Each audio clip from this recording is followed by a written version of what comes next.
All right, so let's talk about this quilt. A lot of times people ask me no, let's get this. Okay, so let's talk about this quilt. A lot of times people ask me when I'm working on a quilt if I have the idea in mind for what I want to do from the outset or if it's something that evolves.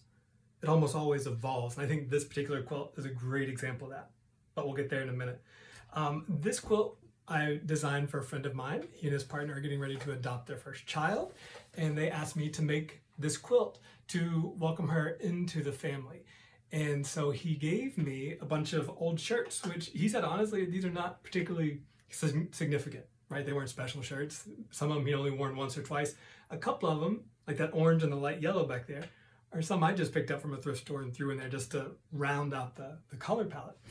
So he was hesitant to call this a memory quilt in the beginning, but it got me thinking about what exactly is a memory quilt. Maybe there are different kinds of memory quilts.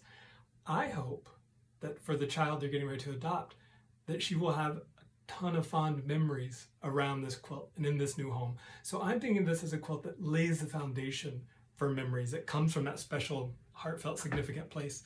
And so I'm okay with calling this a memory quilt. I don't know about you. When it comes to designing this particular quilt, and most of the quilts I make, I don't have the idea in mind from the beginning. And this one, if you look, was actually made from the outside in. It was the first time I'd ever done that. So the inspiration for this quilt came from that outermost ring, the petals of the flower, if you will. And the source of this inspiration was these, of course, if you've ever made a shirt before, a men's dress shirt, you'll recognize this shape. This is the sleeve cap of a men's dress shirt sleeve.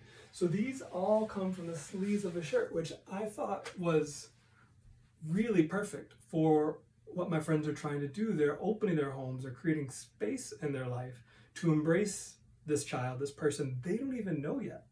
And so with this idea of embrace in mind, I thought highlighting the sleeves and the arms of a shirt was just, once I thought it, I couldn't unthink it, you know?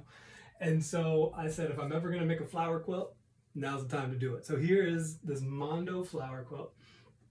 I did start from the outside in, which was tricky. I don't know if I would do that again necessarily, but couple of tricks I gave myself would be that I gave myself permission to applique down the center. That way I didn't have to worry about getting that piece just right. The rest is pieced. This is pieced, for example. This is all pieced. But this center ring is appliqued. And in fact, I see now I need to go back and cut out this background. You can see that shining through. But, you know, we'll consider this a bit of mixed technique quilting. These stripes up here are also appliqued down just because that was an idea that came to me after the petals were all sewn together. And I thought that was okay. One other thing that I want to leave you with is, just as I was setting up for this video shoot, I was looking at the quilt here in the viewfinder and I thought, I need some more dark shapes there. So you may have already seen flash by in the video at some point, that some of these dark squares are just pinned down. So, you know, art is a process. This whole thing's an experiment. So if you see something you want to change, don't be afraid. I'm just going to applique these down and no one will ever be any the wiser. So anyway, I hope this quilt brings them many years of joy, comfort, and memories, and I want to thank you so much for watching.